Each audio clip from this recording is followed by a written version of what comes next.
Ini cerita manaqib Sayyidina Husain. Nah, jadi ini penting sekali, Bu.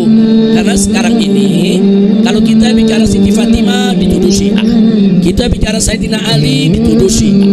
Kita bicara tentang Al Hasan Al Husain dituduh Syiah. Apalagi kalau kita peringatan Karbala langsung dituduh Syiah. Enggak betul, Saudara. Soal orang Syiah mencintai Ahlul Bait itu urusan mereka.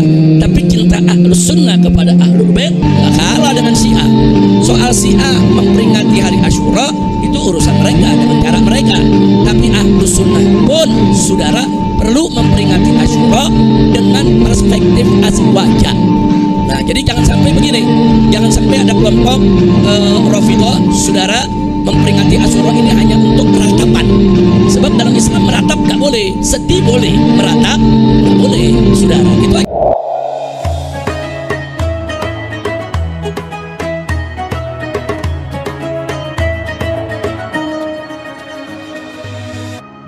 Assalamualaikum warahmatullahi wabarakatuh.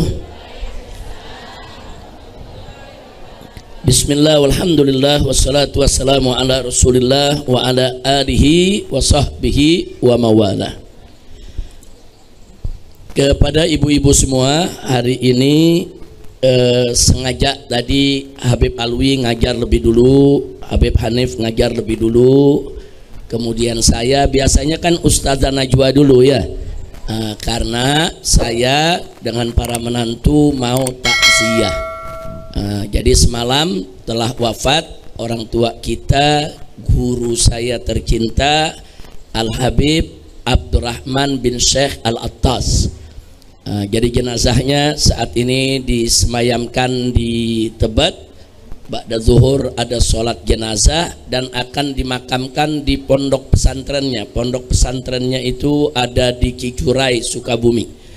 Nah, jadi saya minta maaf kalau kita didahulukan karena jam 11 tepat saya dengan para menantu akan ke sana. Nah, nanti baru Ustazah Najwa yang akan mengisi penutupnya, insya Allah.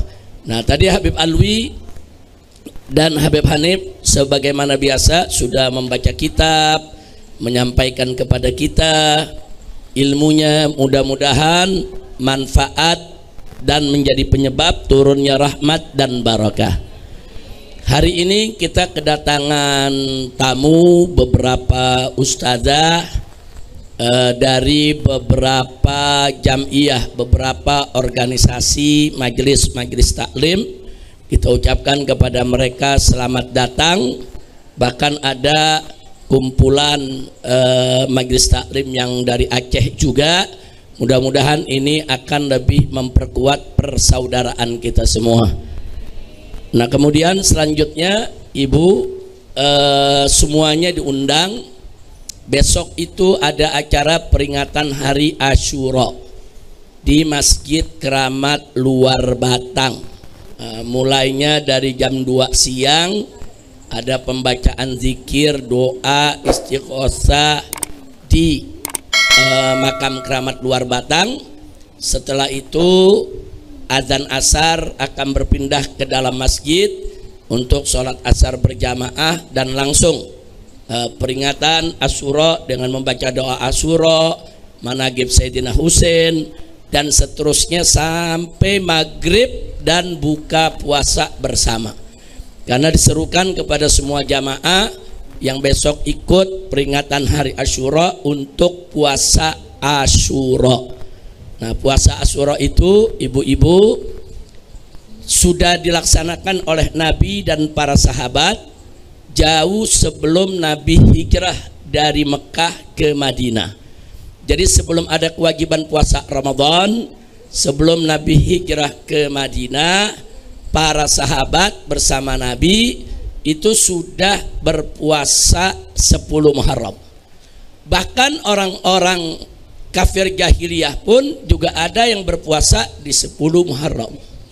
Nah, begitu Nabi hijrah ke Madinah, hidup di Madinah, setiap tahun Nabi puasa 10 Muharram. Suatu ketika Nabi melihat masyarakat Yahudi di tanggal tersebut juga berpuasa. Nah, mereka berpuasa orang-orang Yahudi ini. Nah, kemudian Nabi bertanya kepada mereka, kenapa mereka kok hari ini berpuasa dan kelihatannya bahagia, senang? Nah, orang-orang Yahudi tadi menjawab, hari ini adalah hari kemenangan Musa alaihis salam. Jadi hari kemenangan Musa. Jadi Nabi Musa alaihis salam dimenangkan oleh Allah Subhanahu wa taala pada saat dikejar-kejar oleh Fir'aun untuk dibunuh. Nah, Allah selamatkan Nabi Musa. Allah tenggelamkan itu Fir'aun dan bala tentaranya. Itu terjadi tanggal 10 Muharram. Akhirnya Nabi mengatakan kepada para orang Yahudi tadi, beliau katakan, nahnu ahakkum minkum bil Musa. Jadi kata Nabi, kami umat Islam ini lebih berhak untuk bahagia dengan kemenangan Musa. Nah, semenjak saat itu Nabi lebih menekankan kepada para sahabatnya, jangan ditinggalkan puasa Asyura, puasa tanggal 10 Muharram. Hanya saja Nabi minta para sahabat membedakan puasa mereka. Jangan sampai puasanya sama dengan puasa Yahudi. Yahudi puasanya 10 Muharram, kafir jahiliyah puasanya 10 Muharram. Nah, umat Islam disuruh puasa tanggal 10 Muharram ditambah 1 hari sebelumnya atau 1 hari sesudahnya. Jadi boleh puasa 9 dan 10, hari ini 9 dan 10 besok, atau 10 besok dan 11. Nah, jadi kalau ibu-ibu yang kebetulan hari ini sudah puasa, bagus, tinggal ditambah besok. Kalau ada ibu-ibu yang hari ini belum puasa, bisa puasa besok dan hari Seninnya, insya Allah. Nah, kenapa sih Asyura kok begitu diperhatikan oleh Nabi alaihi salatu wassalam?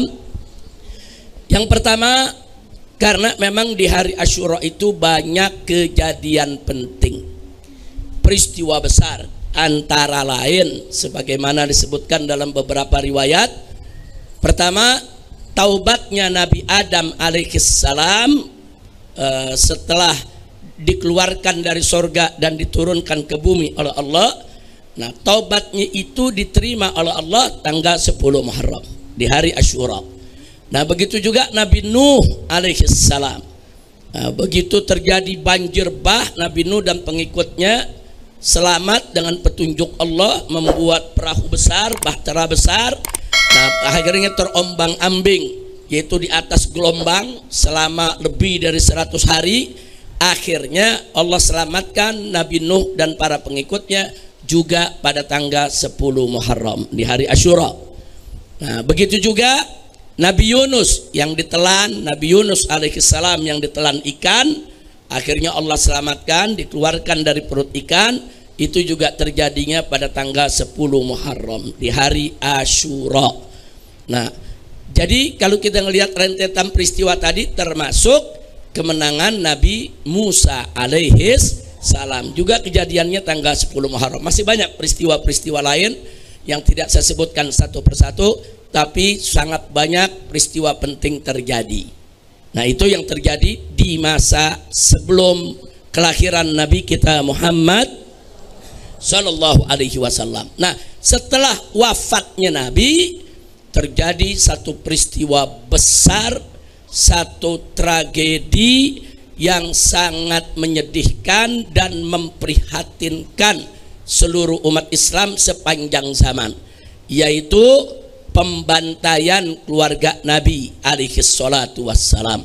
Nah, di mana Sayyidina Husain radhiyallahu anhu bersama anak-anaknya dan bersama keponakan-keponakannya, bersama misan-misanannya, saudara, dan bersama sahabat-sahabatnya digiring ke padang Karbala oleh Ibnu Ziyad atas perintah Yazid, dan akhirnya di sana dibantai. Nah, di mana Sayyidina Husain dipenggal kepalanya. Bahkan ada salah satu anak Sayyidina Husain yang masih berusia 6 bulan, yaitu Ali Al-Asghar, sedang kehausan karena dikepung beberapa hari, air tidak ada, susu ibunya sudah kering. Sayyidina Husain mencoba mencari cara membawa si bayi mendekati sungai. Nah, tapi ternyata baru sampai pinggir sungai, sebuah anak panah meluncur dan menancap membunuh daripada bayi tersebut. Nah, jadi ada lagi Ali Al-Akbar, itu juga anak Sayyidina Husain yang menjadi salah satu komandan untuk menyelamatkan keluarga dan para sahabatnya, bertempur habis-habisan, membela diri dan juga gugur. Nah, tapi saat itu perlu kita tahu, tidak semua anak Sayyidina Husain terbunuh dan tidak semua anak Sayyidina Hasan terbunuh. Karena kalau semua anak Sayyidina Husain dan anak Sayyidina Hasan terbunuh, keluarga Nabi nggak ada lagi saat ini. Nah, justru adanya keluarga Nabi sampai hari ini karena ada anak Sayyidina Husain laki-laki yang selamat, yaitu Imam Ali Zainal Abidin, yang ketika itu beliau sebetulnya umurnya sudah remaja, tapi sakit, demam tinggi, ada di dalam tenda dijaga oleh bibinya, yaitu Sayyidah Zainab. Sayyidah Zainab menjaga si keponakan yang sedang sakit, dan masih ada anak Sayyidina Hasan yang kecil-kecil, yaitu di dalam tenda, dan masih ada anak-anak Sayyidina Husain yang perempuan. Jadi semua perempuan-perempuan ngumpul di dalam tenda dijaga oleh Sayyidah Zainab. Nah, begitu Sayyidina Husain dan keluarga, para sahabatnya semua dibunuh di luar tenda, saudara, semuanya dibantai habis. Maka akhirnya tenda tersebut dikepung oleh pasukan Ibn Ziyad dengan niat memang mereka mau ganggu yang dalam tenda, mau bunuh turunan Sayyidina Husain sampai akar-akarnya, mau bunuh turunan Sayyidina Hasan sampai akar-akarnya, bahkan mau ganggu perempuan-perempuan yang ada di dalam tenda. Ya, perempuan dalam tenda ada yang histeris, menjerit, nangis, yang pingsan, saudara, panik karena Sayyidina Husain semua sudah gugur. Nah, di saat-saat seperti itulah tampil Sayyidah Zainab, adik kandung Sayyidina Husain. Jadi Sayyidah Zainab ini adiknya Sayyidina Husain. Dia tampil gagah, saudara, dia lawan itu semua yang ingin masuk ke tenda, diusir. Dia bertolak pinggang, dia sampaikan lisannya yang fasih, saudara, sehingga pasukan-pasukan tadi nggak ada yang berani masuk ke tenda. Nah, jadi artinya Zainab ini betul-betul dengan kalimat-kalimatnya yang tajam, dengan ayat-ayat Quran, dengan hadis-hadis Nabi, mencegah jangan sampai orang-orang tadi masuk ke tenda mengganggu putri-putri Sayyidina Husain, adik-adik Sayyidina Husain, dan juga anak-anak kecil yang laki-laki yang ada dalam tenda. Dan alhamdulillah ternyata suara, kalimat, sikap dari seorang Sayyidah Zainab itu mampu menggentarkan hati musuh. Mereka mundur, nggak ada yang berani masuk, mereka semua mundur, ya ikhwan. Nah, dengan demikian akhirnya Sayyidah Zainab berhasil menyelamatkan semua yang tersisa di dalam tenda. Bahkan Sayyidah Zainab, saudara, bertolak pinggang di hadapan ini menjaga Ali Zainal Abidin. Kalau kalian ingin membunuh anak-anak Husain, bunuh dulu saya, langkai dulu mayat saya. Nah, ala kulli hal, dengan adanya pertolongan Allah lewat lisan Sayyidah Zainab yang fasih, yang dalam tenda selamat semua, ya ikhwan. Sehingga sampai hari ini keturunan Nabi masih ada, alhamdulillah. Nggak sampai di situ. Setelah peristiwa pembantaian tersebut, semua keluarga Nabi, yang perempuan yang laki, dirantai, dibawa ke tengah kota Baghdad, saudara. Nah, begitu dibawa, orang-orang kota Baghdad gak tahu ini yang dibawa ini keluarga Nabi, padahal mereka yang ngundang Sayyidina Husain untuk datang ke Irak. Ayo wahai keluarga Nabi, kemari, kami cinta kepada kalian, datang hidup bersama kami daripada anda diganggu terus oleh Yazid, di Madinah diganggu, di Mekah diganggu, udah kemari saja. Nah, begitu Sayyidina Husain berangkat dengan keluarganya, tidak satupun dari mereka membantu Sayyidina Husain dan keluarga. Makanya Farasdak pernah mengatakan kepada Sayyidina Husain begitu ketemu di jalan, Sayyidina Husain tanya, ya Farasdak, apa kabar di Irak sana? Karena Farasdak dari Irak.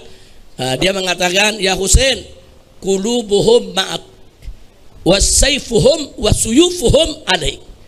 Hati mereka ada bersamamu ya Husain, tapi pedang-pedang mereka itu ada di atas kepalamu. Artinya iya, hatinya memang cinta kepada kamu, tapi pedang-pedang mereka nanti akan menyerang kamu sendiri. Nah, jadi ini yang terjadi. Nah, kemudian singkat cerita, Sayyidah Zainab bawa itu keluarganya ini, saudara, diselamatkan oleh Allah lewat perjuangan Sayyidah Zainab radhiyallahu anha. Akhirnya mereka semua dirantai, mereka sudah pakaiannya juga udah nggak karu-karuan ya ikhwan, kotor, berdebu saudara. Nah akhirnya mereka semua digiring masuk ke dalam kota. Nah begitu masuk ke dalam kota diumumkan oleh panglimanya nih bahwa ini yang ditangkap ini perampok semua. Ini yang ditangkap ini perampok-perampoknya udah kita bunuh semua. Nah ini nih keluarga-keluarga perampok. Akhirnya orang-orang sepanjang jalan meludahi Imam Ali Zainal Abidin, Siti Zainab. Mereka pikir ini perampok, begal semua saudara. Nah akhirnya saat itulah saudara Zainab mengatakan kepada penduduk Baghdad, menyampaikan bahwa kami adalah Ahlul Bait yang kalian undang. Kami adalah Ahlul Bait yang Allah nyatakan dalam Al-Quranul Karim. Dibacakan ayat-ayat tentang Ahlul Bait. Akhirnya mereka semua terperangah, kaget, sedih, nangis. Apa yang dikatakan oleh Zainab kepada mereka? Ya, kalian akan terus menangis sampai hari kiamat. Air mata kalian tidak akan pernah kering. Artinya maksudnya di sini saudara, apa yang mereka perbuat terhadap keluarga Nagi dengan aneka ragam pengkhianatannya akan menjadi kenangan anak keturunan mereka. Nah makanya jangan kaget sampai hari ini saudara di Irak sana kalau memperingati hari Asyura ini di depan-depan rumah mereka ditaruh kendi, diisi air. Kenapa? Karena dulu Sayyidina Husain tidak ada satupun yang membawakan air untuk Sayyidina Husain dan keluarganya saudara. Kemudian mereka juga banyak yang meluka-lukai diri, sampai berdarah-darah saudara, untuk menunjukkan penyesalan. Kenapa dulu orang-orang tua mereka tidak membela Ahlul Bait. Nah ini yang perlu kita ketahui ya ikhwan. Ala kulli hal, akhirnya keluarga Nabi dibawa ke Damaskus, dihadapkan kepada Yazid sang raja durhaka. Di situ terjadi perdebatan yang luar biasa antara Yazid dengan Sayyidah Zainab radhiyallahu anha. Sayyidah Zainab membawakan ayat Qur'annya, hadis nabinya, sampai Yazid dan semua menteri-menteri yang ada dalam ruangan saudara nggak mampu untuk melawan hujjah Sayyidah Zainab. Bahkan sampai-sampai keluarga Yazid dari dalam begitu mendengar perdebatan tersebut, nangis mereka semua dan mereka salahkan Yazid. Akhirnya Yazid hanya terdiam. Setelah itu keluarga Nabi tadi saudara dipersilakan untuk masuk ke satu ruangan untuk bebersih diri, untuk mengganti pakaian, dikasih makanan, dikasih bekal. Akhirnya mereka dikawal kembali ke kota Madinah. Nah ini peristiwa tercatat dalam sejarah. Lalu apa yang harus kita lakukan? Insya Allah besok di luar Batang akan kita bahas dengan lebih rinci lagi insya Allah. Nah sekarang ibu-ibu sudah memegang lembaran itu manaqib Sayyidina Husain.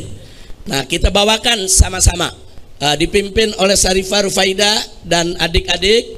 Silakan memimpin. Ya, bacanya bareng-bareng aja, bacanya bareng-bareng, tapi ikuti nagam nada yang dibawakan oleh Syarifah Rufaida. Silakan Aida.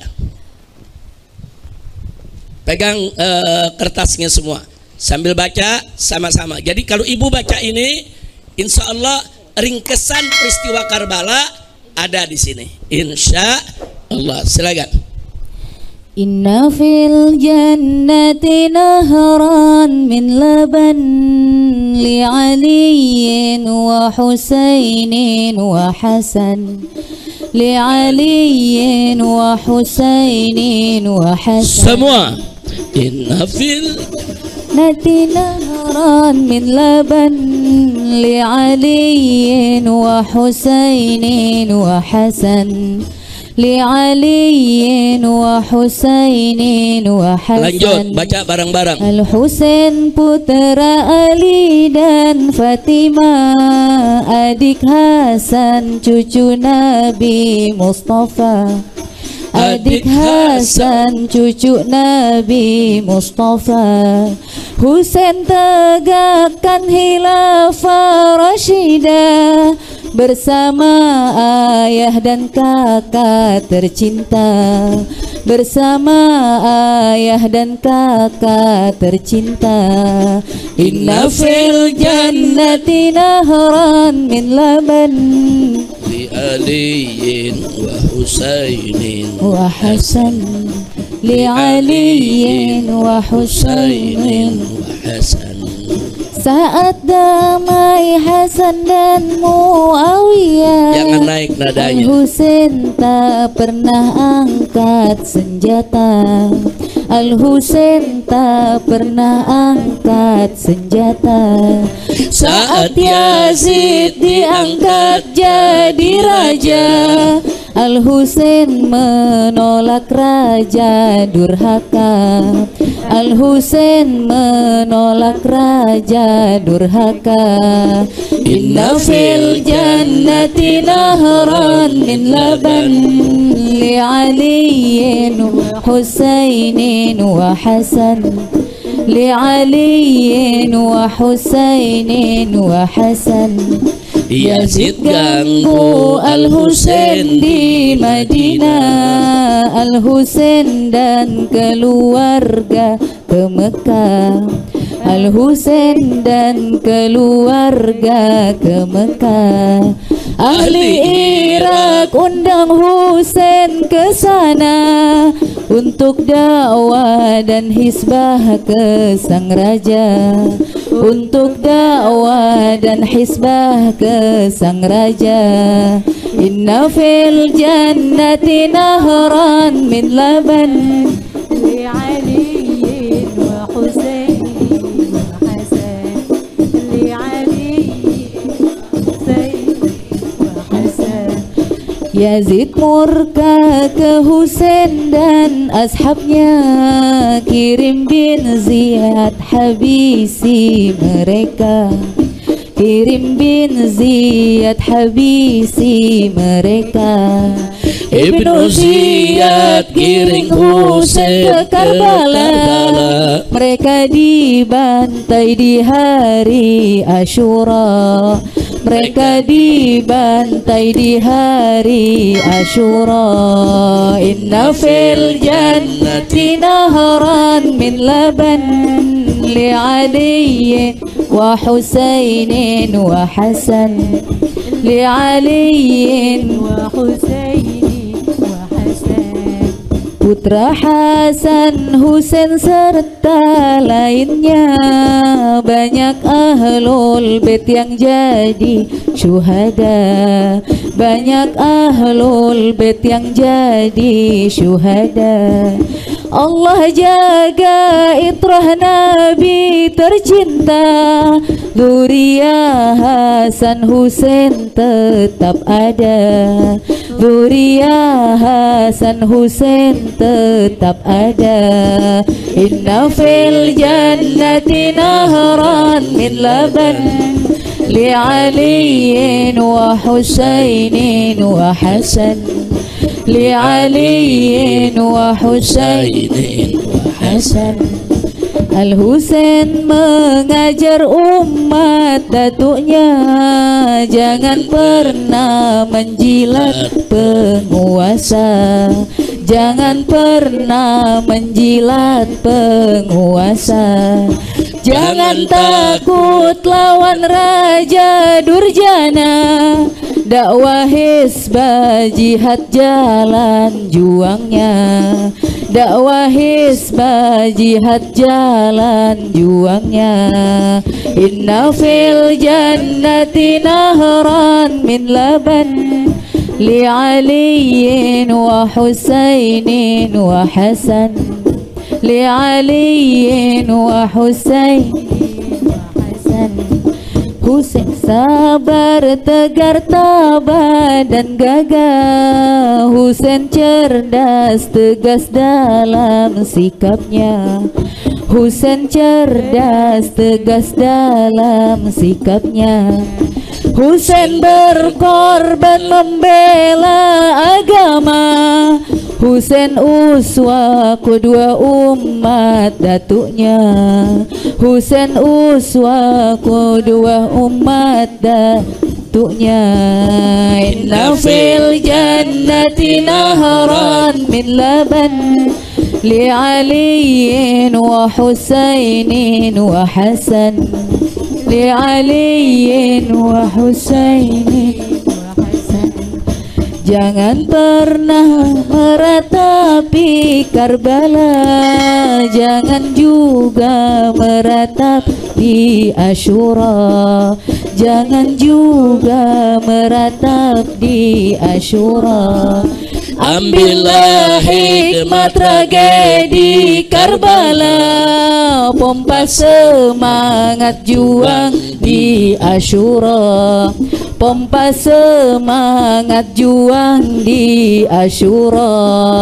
Inna fil jannati nahran min laban li aliyin wa husainin wa hasan.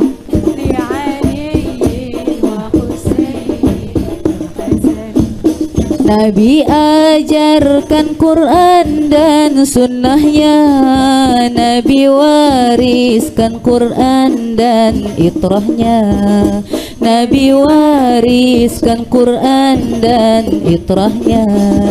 Hidup Ahlul Bait penuh suka duka, Ahlul Bait Nabi wajib kita cinta, Ahlul Bait Nabi wajib kita cinta.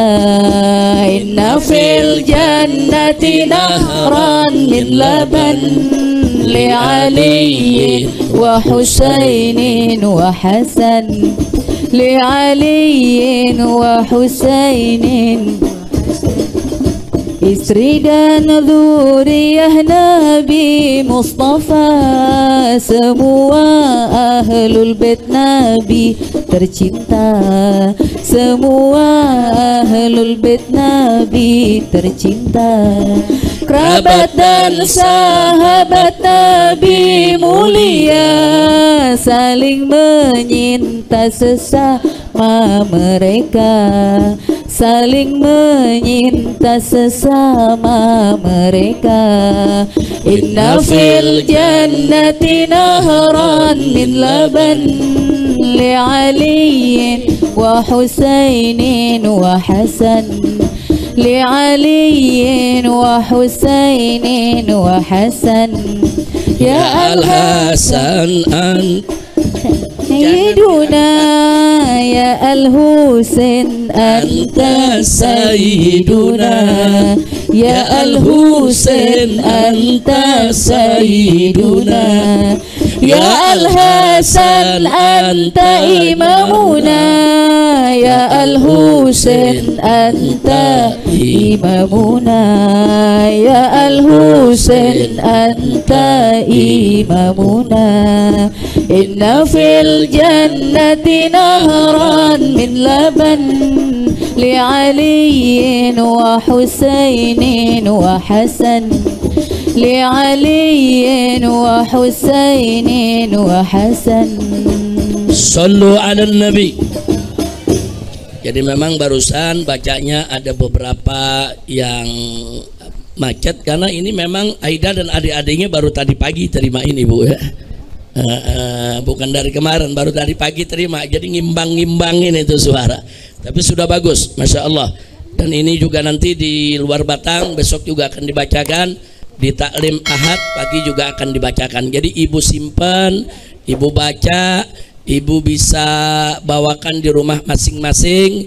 Ini cerita manaqib Sayyidina Husain. Nah jadi ini penting sekali Bu, karena sekarang ini kalau kita bicara Siti Fatimah dituduh Syiah, kita bicara Sayyidina Ali dituduh Syiah, kita bicara tentang Al-Hasan Al-Husain dituduh Syiah, apalagi kalau kita peringatin Karbala langsung dituduh Syiah. Enggak betul saudara. Soal orang Syiah mencintai Ahlul Bait itu urusan mereka, tapi cinta Ahlus Sunnah kepada Ahlul Bait enggak kalah dengan Syiah.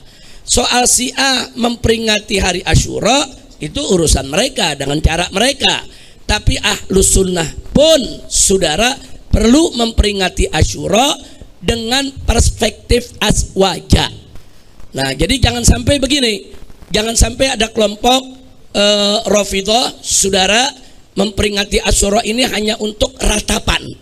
Sebab dalam Islam meratap gak boleh, sedih boleh, meratap nggak boleh saudara. Itu ajaran Islam. Kita nih semua ditinggal wafat oleh orang yang kita cintai, sedih silakan, tapi meratap jangan. Nah karena itu Ahlus Sunnah wal Jamaah dalam memperingati Asyura ada sedih tapi tidak meratap. Tapi catat, ada yang lebih penting daripada sekedar sedih, yaitu mengambil pelajaran. Kenapa kok Ahlul Bait sepeninggal Nabi bisa diperlakukan seperti itu? Kenapa kok Sayyidina Husain sampai dibunuh? Bahkan Sayyidina Husain diiming-iming, mau dikasih jabatan, mau dikasih harta oleh Yazid lewat gubernurnya di Madinah, ditolak oleh Sayyidina Husain. Ditolak saudara, karena Sayyidina Husain bukan jenis keluarga Nabi yang menjilat penguasa, enggak. Kenapa Sayyidina Husain menolak? Karena Sayyidina Husain tahu Yazid ini durhaka, ahli maksiat. Jadi suka menenggak minuman keras, main perempuan, judi. Nah Sayyidina Husain punya prinsip, mana mungkin orang seperti ini boleh jadi pemimpin. Makanya beliau tetap nolak. Akhirnya beliau diganggu di Madinah, beliau bawa semua keluarga, udah pindah ke Mekah, balik mereka semua ke Mekah. Ternyata di Mekah diganggu juga. Nah akhirnya orang-orang Irak kirim surat undangan. Sudah Al-Husain, ayo kita tinggal di Irak saja. Nanti kita mengkritisi penguasa yang zalim, melakukan dakwah hisbah kepada mereka di Irak saja. Di Irak banyak pendukung Ahlul Bait. Nah Sayyidina Husain akhirnya saudara membawa semua keluarganya untuk menuju ke Irak, ke Baghdad saudara. Bahkan juga bukan hanya Baghdad tapi ke Kufah saudara. Mau dibawa ke Kufah, itu yang tadi kita cerita. Begitu masuk kota Kufah, akhirnya keluarganya dianggap perampok, begal, diludahi saudara. Nah mereka yang ngundang, tapi mereka yang sama sekali tidak peduli. Di tengah jalan Sayyidina Husain dijegat oleh pasukan Yazid yang dipimpin oleh Ibnu Ziyad, akhirnya digiring ke Karbala dan dibantai. Nah ini satu peristiwa yang tentunya nggak bisa kita lupakan begitu saja. Oh Ahlus Sunnah udah lupain, udah nggak usah cerita itu. Bahkan maaf, kalangan-kalangan nawasib yang benci dengan Ahlul Bait justru dalam ceramah mereka menyalahkan Sayyidina Husain. Sayyidina Husain salah, keluarganya salah. Siapa suruh udah mau ditawarin jabatan sama Yazid nggak mau? Siapa suruh nggak mengaku Yazid? Kalau gitu Sayyidina Husain itu bugot, pemberontak. Nah jadi pandangan-pandangan semacam ini harus kita netralisir. Ahlus Sunnah bukan Syiah Rafidhah, Ahlus Sunnah juga bukan Nawasib. Jadi kalau ada beberapa kalangan Wahabi ikut pemikiran Nawasib, menyalahkan Sayyidina Husain dan keluarga yang keluar dari Mekah, ya ikhwan. Nah tentu ini kita tolak. Kita tidak ikut Syiah, kita tidak ikut Wahabi, kita ikut penafsiran Ahlus Sunnah wal Jamaah. Nah sebagai penutup, setiap tahun Radio Rasil selalu memutar ulang ceramah saya beberapa belas tahun yang lalu. Di majelis ini saya pernah kumpulkan umat, ada Sunninya, ada Syiahnya hadir di majelis ini. Nah, saya bahas di situ tentang peristiwa tragedi Karbala hampir 3 jam. Nah, itu rekamannya masih ada di YouTube, kalau kita buka ada. Tapi Radio Rasil itu selalu memutar setiap hari Asyura besok. Jadi kalau ada ibu yang mau ngikuti di rumah silakan, mau ngikuti lewat HP silakan, atau ntar malam mau dengar itu ceramah diulang lagi silakan. 2 jam lebih, hampir 3 jam saya ceritakan satu persatu peristiwa daripada Karbala dengan perspektif Ahlus Sunnah wal Jamaah. Alhamdulillah. Baik.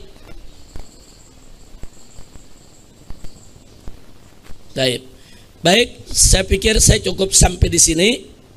Sampai di sini. Ini ada permintaan pembacaan doa sahabat karib Ustazah Rufaidah, yaitu Khairun Nisa binti Attas Al-Attas. Saat ini dirawat di ICU di rumah sakit di Mesir, di Kairo.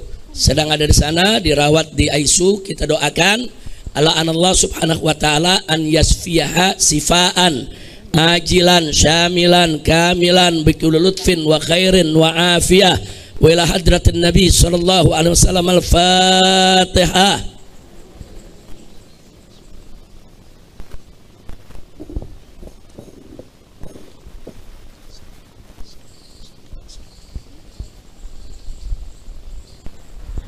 Yang terakhir, saya punya putri yang kelima, Sarifah Mumtaz.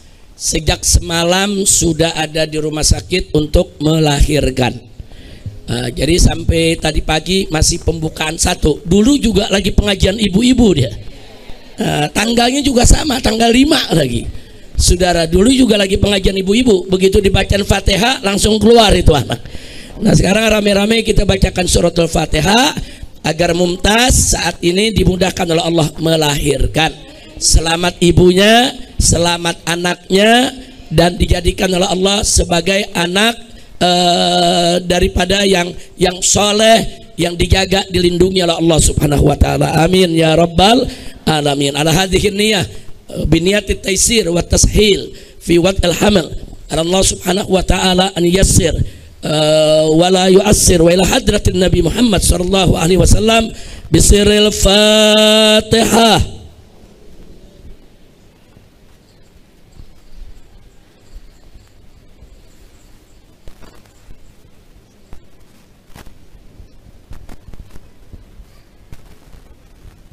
Taqabbalallahu minna wa minkum fataqabbal ya karim. Mudah-mudahan semua ibu-ibu yang ada di sini yang keluarganya sakit disembuhkan oleh Allah, yang sedang hamil juga dimudahkan oleh Allah, hamilnya, melahirkannya, dan semua urusan kita dimudahkan. Dan alhamdulillah hari ini saya punya istri, itu Syarifah Mona, bisa hadir bersama kita. Kalau dari tadi belum bisa keluar, anaknya doyan betul nyusunya Bu. Ini jangan-jangan lagi nangis nah anak di dalam. Memang anak laki nyusunya kuat Bu ya. Tapi masya Allah baru sebulan udah 5 kilo. Iya, jadi memang nyusunya kuat. Jadi maklumin kalau Mona nggak bisa keluar masuk karena memang lagi ngurus anak. Mudah-mudahan Mona diberikan kekuatan, sabar, tabah mengurus anak, dan anak kami yaitu Abdullah dijadikan sebagai anak yang soleh, panjang umur dalam taat dan ibadah, panjang umur dalam sehat walafiat. Itu saja yang bisa saya sampaikan. Sekali lagi terima kasih kepada para tamu kita semuanya, termasuk dari jamaah Majelis Akhiyah, Cahwat Halaqah Ilmu Agama dari Aceh Besar, begitu juga yang lainnya. Mudah-mudahan kehadiran mereka bersama kita akan menjadi penyebab turunnya rahmat dan barakah. Sekian, saya minta maaf, saya mau langsung berangkat untuk takziah. Silakan Ustazah Najwa untuk melanjutkan pelajarannya.